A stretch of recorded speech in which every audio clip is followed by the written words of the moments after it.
Swayam Prabha. Digital India. Educated India.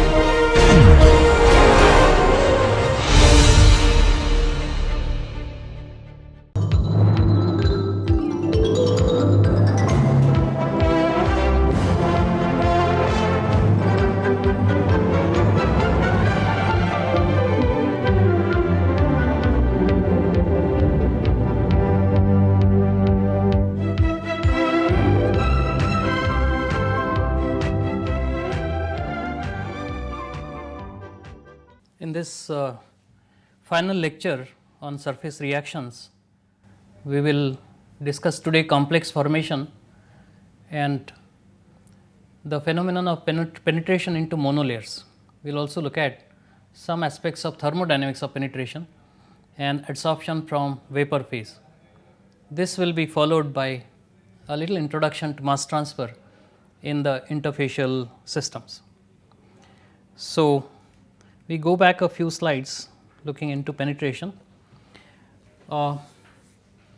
If under a monolayer we inject another solution of a different molecular species, a number of different things can happen. The simplest happening could be interaction between two types of molecules, mainly electrostatic, and that would lead to changes in the surface potential, but not much change in surface pressure. That could be, for example, done when you inject very dilute solutions of long chain salts under monolayers. This gives you the pictorial feel for what may happen. We might have on one hand anchoring of the injected molecules under the monolayer, and there may be interaction between these injected molecules and monolayer molecules, but the molecules only can interact weakly with the monolayer molecules. They can't actually penetrate into the monolayer. As opposed to this, we see the penetrating molecules over here, which make way into the monolayer, displacing some of them, some of those monolayer molecules, to find a place in the surface space. And if the energy of desorption is not very high, then it is possible that a mixed monolayer may be made to eject the additive from the surface pressure, from the application of surface pressure. It might be this situation after penetration, but if we apply a compressive surface pressure, these additive molecules may be made to eject into the bulk of the liquid underneath. And generally, the penetration within the monolayer will be characterized by large changes both in surface potential as well as surface pressure. Now, you might have additivity for the contributions of the individual molecular species, the two types, to both surface pressure and surface potential, which means there is an independent interaction leading to the contributions to surface pressure and potential.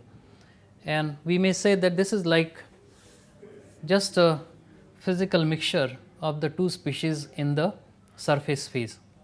Therefore, you get contributions coming from both. Such may be case for acetylene as one species and oleic acid another, spread on 100 normal HCl. You would find at low pressures there is independence, and we may say just a mixture of the two species will be present in the surface phase. But then there could be cases where such an independence is not found, thereby implying that now additivity or superposition of the contributions is not possible, and we have what we call akin to chemical reaction, formation of a molecular complex between the two types of molecules in the surface. This kind of complex formation would be, of course, a function of several things: the polarity of the head groups and the characteristics of the hydrocarbon tails, including the lengths and shape. And if we take this example of injection, of dilute solutions of substances of this general structure CH3, CH2 11 times X under monolayers such as of proteins and cholesterol present at air water interfaces, we would find this order of reactivity. The ammonium, if X is ammonium ion, we get the greatest reactivity, and for quaternary ammonium compounds like NCH3 plus whatever we may have it derived from, this has the least reactivity. In between we have sulfate, sulfide and carboxylic contributions. So, we move into the subject proper for today's discussion.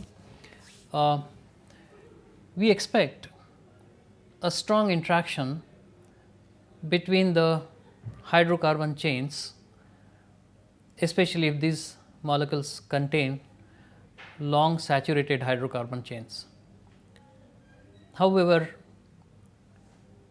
you would expect that strong interaction, cohesive interaction would be weakened considerably should there be a double bond in these chains. You would know that the double bond would correspond to a significant dipole moment which will lead to a repulsion among the molecules. So, things like oleic acid containing a double bond between 9th and 10th carbon atom in the chain, that would correspond to a weaker interaction compared to the corresponding comparable molecule stearic acid, which does not have a double bond.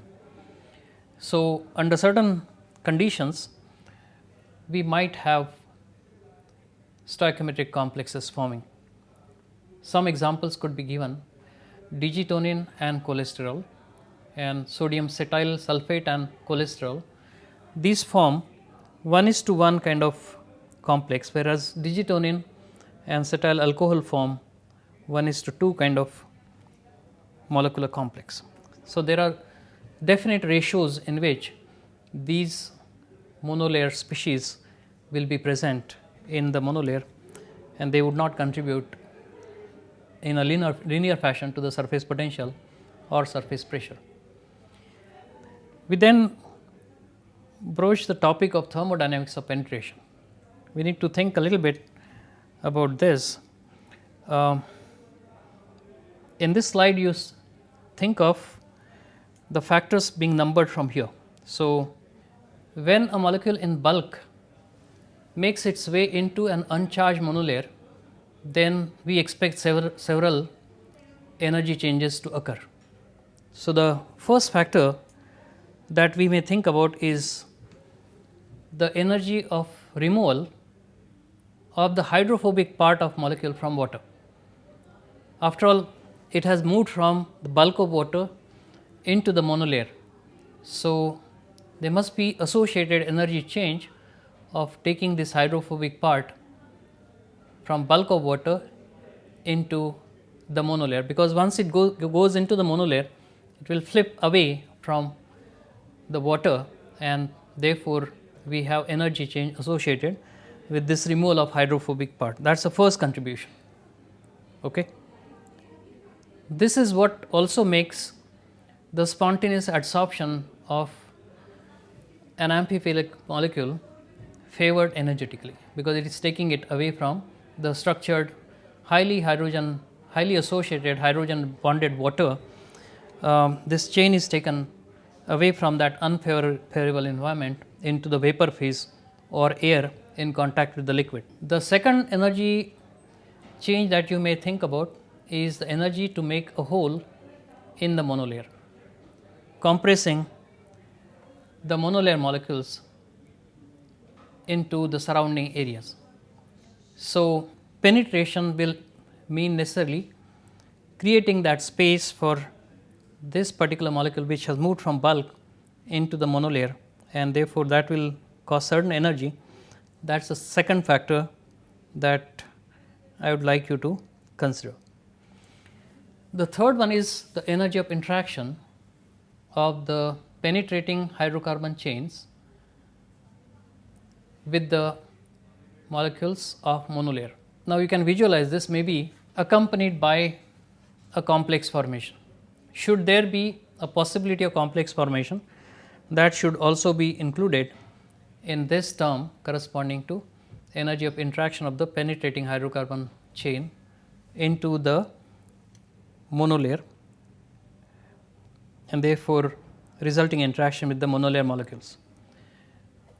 Then we have the fourth term, which is the dipole interactions between the head groups. Head groups will be associated. There is a uncharged monolayer that we are talking of.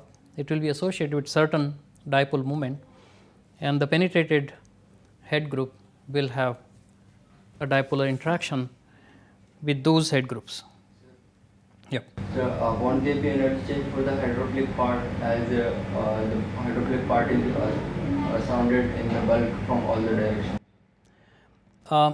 It will come.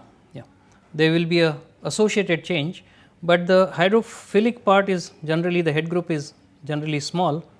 It would come to the surface. It will be surrounded, of course, asymmetrically. So, there will be associated change of moving from the bulk to the surface.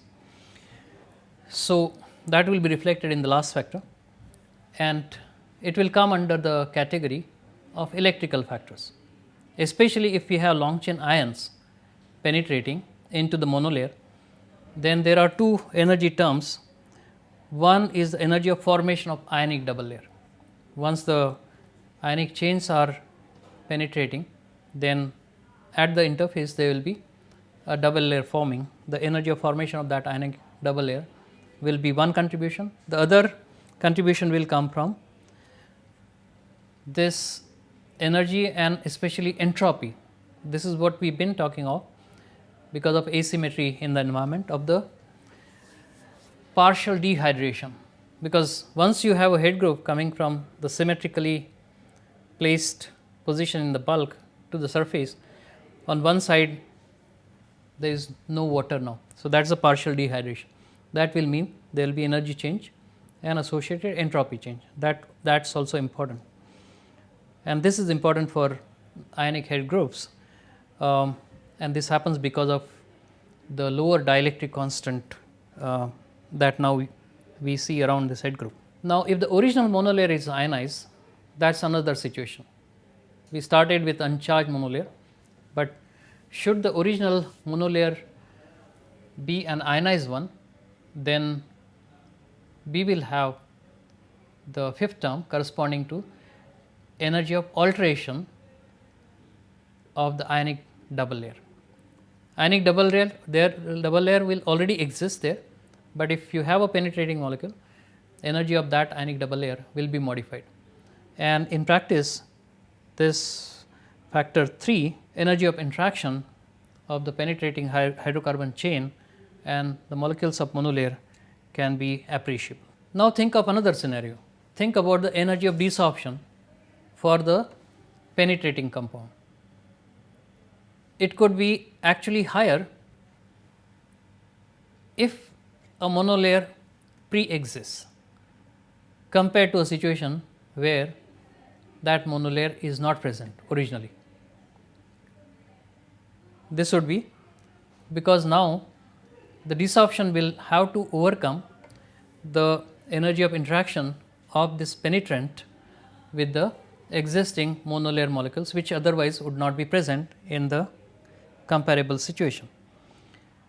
And to get some idea about the numbers involved, if the original monolayer is closely packed, the energy of desorption per CH2 group could be as high as 800 calories per mole. Therefore, one may be able to compress certain penetrated films to a higher surface pressure than would be possible if the penetrating substance were alone present in the surface phase. And similarly, we could argue for complex formation. Although in case of complex formation, it might be very difficult, if not impossible, to get the complex penetrant to disengage from existing monolayer molecules, right? I hope this point is clear to you. Let us say we have air and water,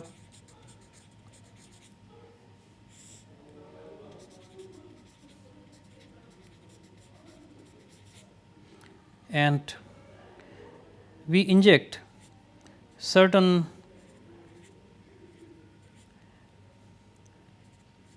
molecular species which can make its way into the surface. So, we might have eventually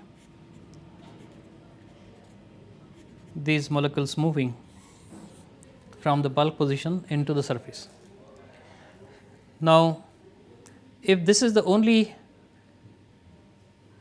species present at the surface coming through diffusional process after being introduced into the bulk, we can think of having such a system in a Langmuir trough, where one barrier is fixed, another one can be made to move, exerting different extents of surface pressures. We might be able to compress them so that they come into close proximity by overcoming whatever is the film pressure of this monolayer, and by compressing it further, we will be able to get these back again into the bulk desorption. You will require certain amount of energy to squeeze out the penetrating molecules, which would spontaneously make way into the interface to force them back into the bulk. You will require certain amount of energy here. As against this, you think of a pre-existing monolayer, and the same species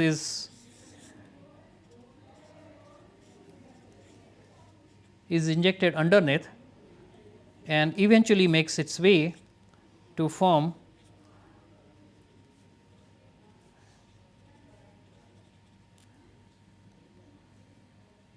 a mixture with the pre-existing monolayer. Then again you can do the same thing between a fixed and movable barrier. You can compress this mixture and eventually force penetrating molecules to go back into the bulk. Because of the additional interaction here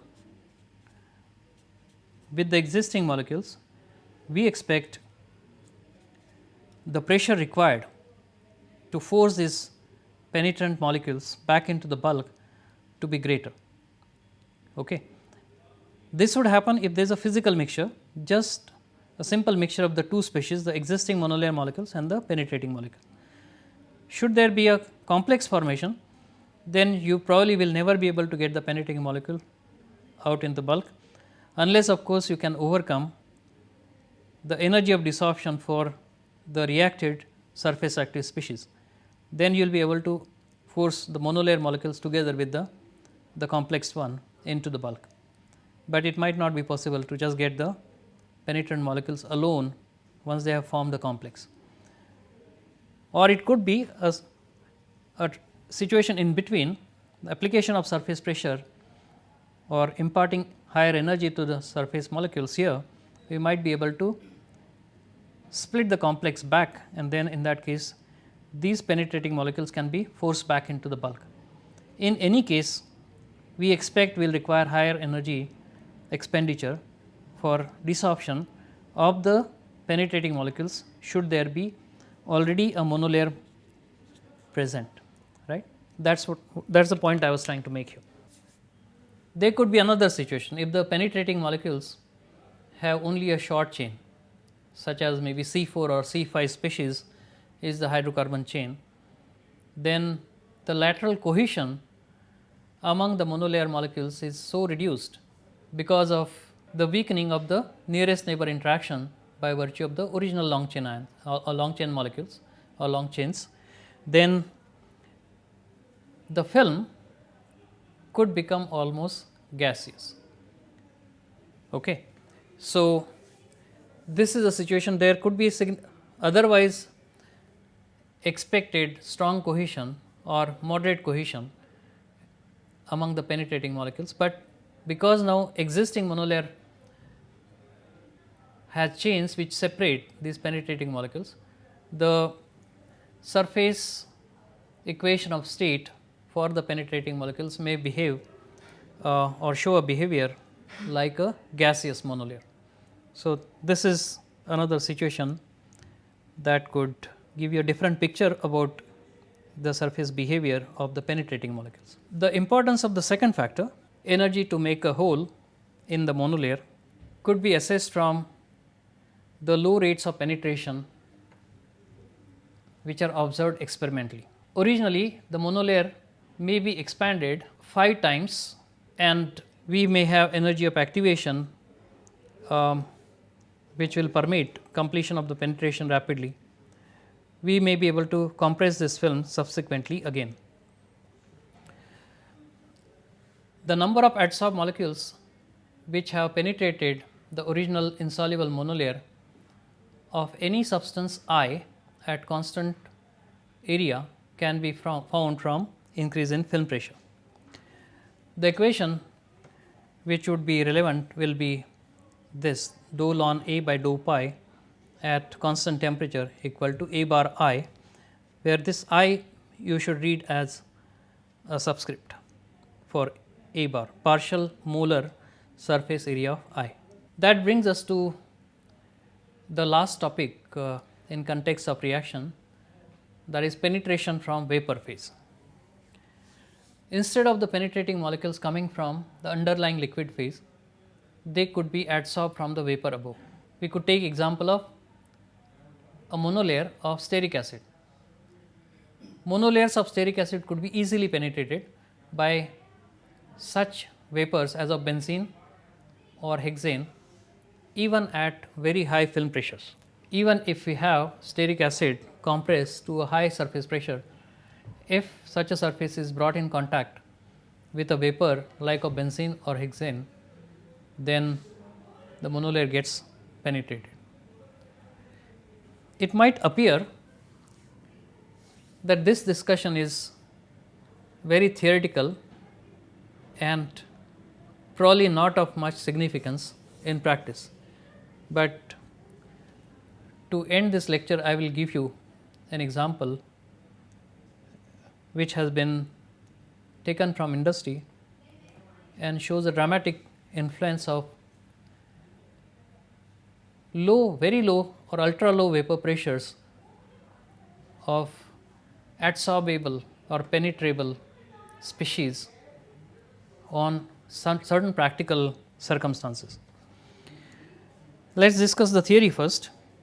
So, we have this stearic acid monolayer compressed to high surface pressure, and yet if the vapor of benzene or hexane is present, then you see the vapors actually making way into the monolayer.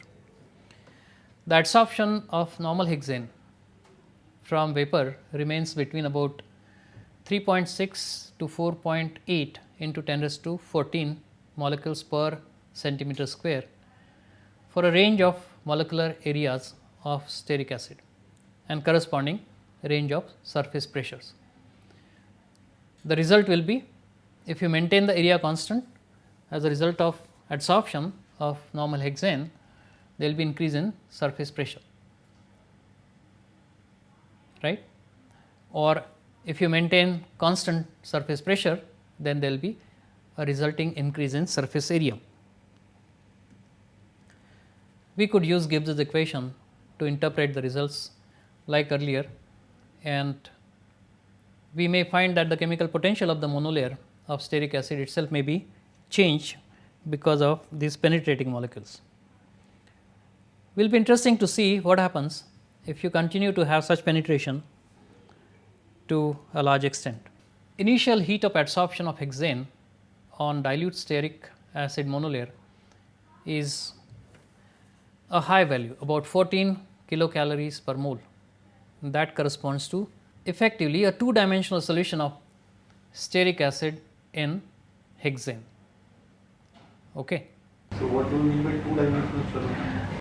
Because we are talking of now the hexane and stearic acid, and when hexane is getting into the stearic acid, we will have this mixture. So, it is a two-dimensional mixture or solution of stearic acid clusters in hexane. However, as the penetration continues from the vapor and we have much more of the surface covered with hexane, the value of heat of adsorption will fall to about 7 kilocalorie per mole from 14 kilocalorie per mole at low extents of adsorption, and that would be the opposite. It will be close to the heat of condensation of pure hexane. When lots of hexane is there, it is equivalent to hexane condensing in itself later. So, it may be looked at as the heat of condensation of pure hexane in itself near the end. So, in between of course, you will have a range of heats of adsorption. That brings us now to the introduction to what would be the subject proper for the next module, and that will be devoted to mass transfer across interfaces. It is evident that much of chemical engineering practice may see introductory undergraduate courses where concepts are simplified, but here since we are focusing on interfaces, we have to look at a more detailed picture. So, you are surely going to go ahead of your undergraduate days and many of you beyond the master's days. So, let us think of what we have here. Mass transfer means we have one species moving into another, and the another species may be a mixture of a number of components. So, we will have transfer of a substance across an interface from one phase into another phase. This part of crossing the interface is a must when we talk about mass transfer across interfaces. So, when a molecule actually passes across the gas liquid interface, for instance, it would encounter a series of resistances. First, it will encounter a resistance in the gas phase moving from gas to the interface. Then there will be possibly the resistance offered by the interface, and third there will be resistance in the liquid phase.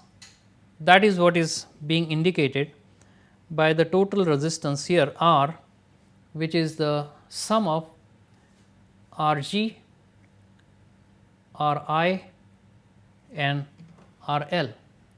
Rg is the resistance due to diffusion in the gas phase, Ri is the resistance for diffusion across monomolecular region which makes up the interface, and Rl, which is the resistance to diffusion through the layer of liquid below the interface. So, we might just show this diagrammatically. Let us say for simplicity I show an interface over here, gas phase over here and a liquid over here, and you have some species moving from the bulk of gas to the bulk of liquid. This arrow is only supposed to indicate the direction of transport from gas into the liquid across the interface. So, the three resistances we are seeing are the resistances which may be represented this way, that is your Rg, the resistance which is offered by the interface Ri, and the resistance which is offered by the liquid here Rl. Those are the three resistances. Now, what exactly will be this resistance in the gas phase, the one at interface and liquid, will depend on how we want to look at it. Experimentally, of course, it will depend on number of conditions. Those conditions may include the hydrodynamics of the gas phase and the liquid phase, and what is happening at the interface. One may go on to say that hydrodynamics of interface also will play a part apart from the compositions, right. So, to give you some flavor for the basics, in general we may say that the bulk of gas and liquid, they are very well mixed. So, we may represent that by this agitator. The gas phase is kind of mixed with this agitator. This may not be physically present as an agitator, but the mixing may arise because of the flow itself, characteristics of flow, but we symbolically represent the mixing in the bulk by this agitator. Similarly, in the liquid there will be mixing for whatever reason. So, in the bulk of gas as well as liquid, we have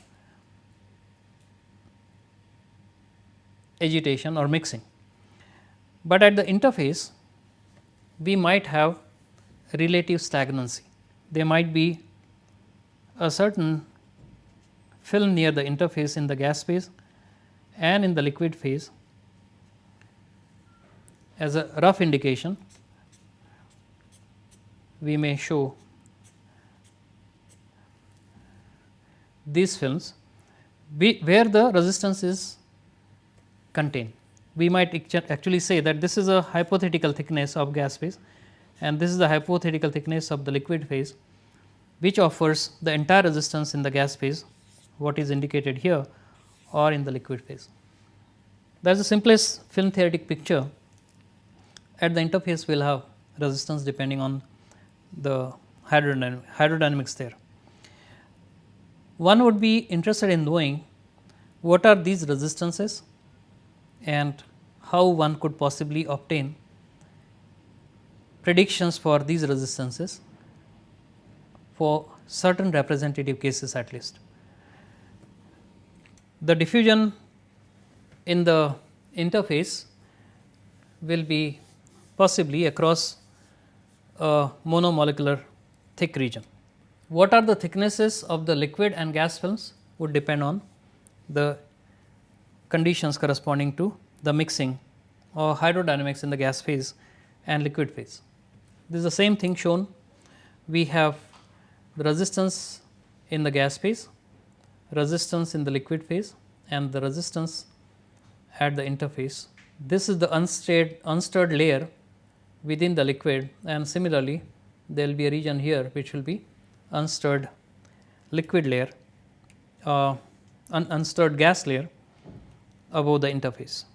Now, let us get the broad idea about these resistances. First, you should remember that it is the liquid phase resistance which is generally the highest. Molecular diffusion of solute through a non-turbulent liquid layer adjacent to the surface is therefore the slowest step. The greatest resistance lies in the liquid. RL is highest, but you can have interesting exceptions. RL can sometimes be made so low that either Ri or Rg may become higher than RL, and therefore either Ri or Rg, the higher resistances could become controlling, rate controlling in comparison to the interface. For getting a broad feel, remember that these resistances could be imagined to be the resistances to the flow, let us say, of water through a pipe. Each resistance is linked with a certain wall. The wall which has the greatest resistance will become controlling. Even when fully opened, it just does not permit whatever flow rate of water as is permitted by other two walls. So, that becomes the limiting one. The greatest resistance will be the resistance of that particular step which is highest. So, generally the liquid phase resistance is highest, but you might be able to tailor make situations where either the interface or the gas phase could become rate controlling. Let us consider the orders of magnitude of these resistances Rg, Ri and Rl, and also the units in which they may be expressed conveniently. We will later consider some specific examples. Now, the first basic differential equation describing transfer of a component across any plane is this equation 2. dq by dt is equal to A k delta C, where Q is the moles of the material transferring. Q is the moles of material which is transferring from one phase to another, maybe from gas to liquid. T is the time in seconds. A is the area perpendicular to the direction of transfer, and so we are looking at the flux of A or rate of transfer of A across this area which is perpendicular to the direction of transfer, and delta C is the concentration difference in the units of moles per centimeter cube, and delta C generally would be the concentration difference in that region for which K is the permeability coefficient in units of centimeter per second. We could identify K to be mass transfer coefficient, as we will see later. Reciprocal of K is a measure of resistance in seconds per centimeter. You can look at this equation slightly differently. We are saying the rate of transfer of moles of species is dq by dt, and that is equal to the total area across which transfer is taking place, a permeability coefficient into the mass transfer driving force concentration difference. Let me give an example. If this is the interface and that is your liquid phase, if the greatest resistance as is commonly encountered is in the liquid, so RL is the controlling one, greatest resistance is in the liquid, and the solute is moving in this direction. If we look at the concentration of this solute, it will be highest somewhere here, let us say C sub I, and in the bulk it will be lowest, which will be C sub B, and that may be the concentration profile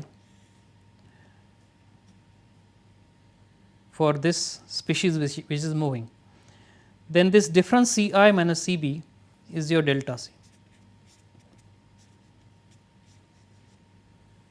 Interface concentration minus bulk concentration, that is your delta C. Corresponding to the liquid phase resistance, we will have a certain film which may be presumed to offer all the resistance to transport in the liquid, and corresponding to that you have the permeability coefficient K in units of centimeters per second. Okay. Now, I would like you to think of mass transfer as just one of the many possible rate processes. So, that generalization is important for a proper understanding. For any rate process, whether it is transfer of mass from one phase to another, or it is transfer of heat, or it is the flow of a liquid, or it is the flow of charge like electrons through metal, and so on, including chemical reaction, every rate process will have a characteristic rate, and the rate will depend on two generic factors. One is the driving force, and the other one is the resistance.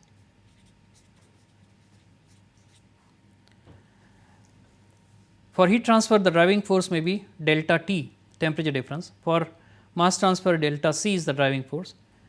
For flow of a liquid or a gas, it may be delta P, the pressure difference. For a chemical reaction, it may be the difference in existing concentration minus the equilibrium concentration. Equilibrium concentration could be 0 if the reaction is irreversible. And for transfer of electrons or flow of electrons through a conductor, it may be the potential difference, and so on. So, the driving force is responsible for that rate process to occur. The rate of that rate process will be equal to the driving force by resistance, and this is the generic equation that you always should keep in mind. Looking at mass transfer specifically, what it means is that we can identify dq by dt as the rate. That is your rate on the left hand side. Delta C is the driving force, so keep it in the numerator, and this term A k will be the resistance for the total system. If you in particular have area equal to unity, then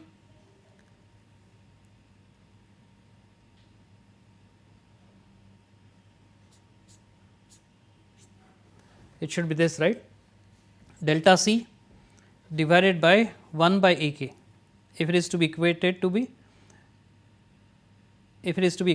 A k delta C. When you take A k in the denominator, it will have to be 1 by A k, correct. So, this goes in that position. If the area is unity, then 1 by k is your resistance. If the area is the total area, 1 by A k is the total resistance. If it is mass transfer, then for total area 1 by A k is the total resistance. If the area is unity, we are talking of flux rather than the rate of transfer, and therefore, the resistance that we see here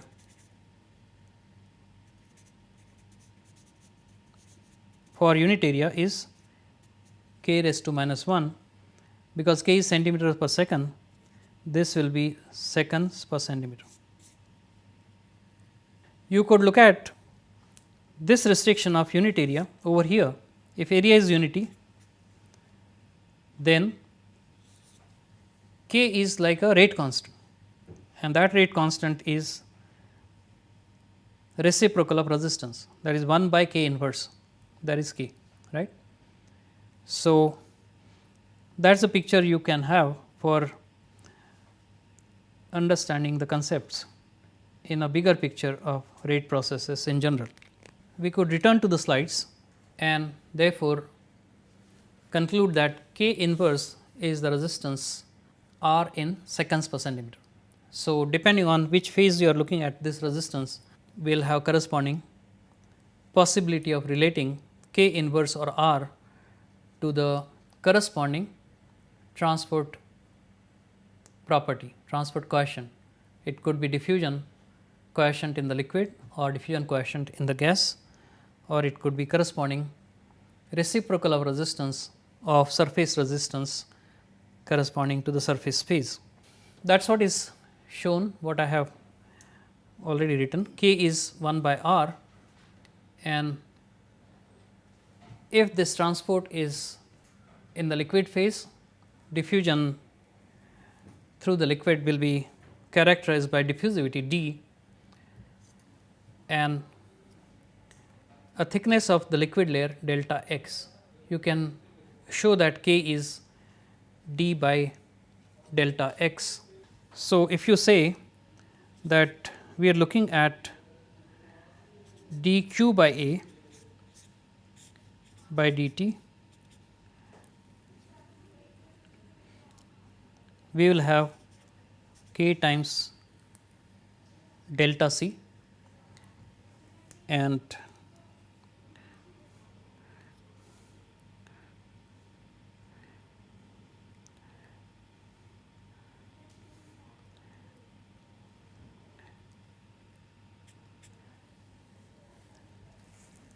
what we see on the left hand side is the moles transferred per unit time per unit area. that is the flux of A, whatever species, not the area. A is a species which is diffusing. So, flux of A is moles of A per unit time per unit area, and that will be, if diffusion is the controlling mechanism,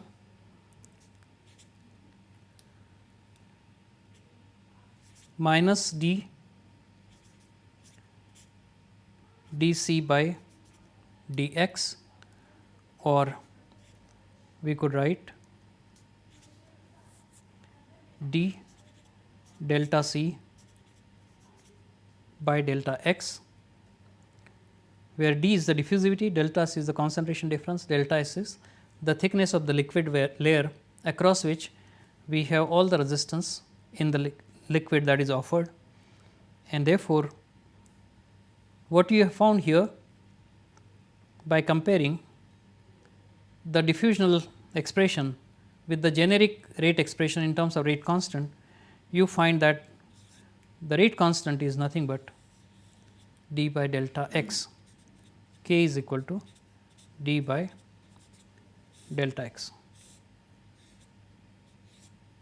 That is what is shown in this slide as equation 3. Reciprocal of resistance corresponding to diffusional resistance in the liquid is k, and that is equal to d by delta x. Or in terms of the rate, we write dq by dt is equal to A times d by delta x delta c, or AD into delta c by delta x. This is the concentration gradient which is responsible for the observed mass transfer. I may end the lecture here, but not without adding the following, that in general you might be safe to say that is the concentration gradient which is responsible for mass transfer, but not always. The more fundamental understanding should be it is the chemical potential gradient for a particular species, not the concentration difference, but the difference in chemical potentials which is responsible for mass transfer. Otherwise, you may never be able to dissolve a solute from a gas phase at a very low concentration in the gas phase, moles per volume, into a liquid which has a high solubility for that component, because liquid phase concentration in any case will generally be incomparably high relative to the gas phase concentration. But it is a chemical potential which is decreasing when you have this solute species moving from the bulk of gas to the interface. So, we could stop here for today.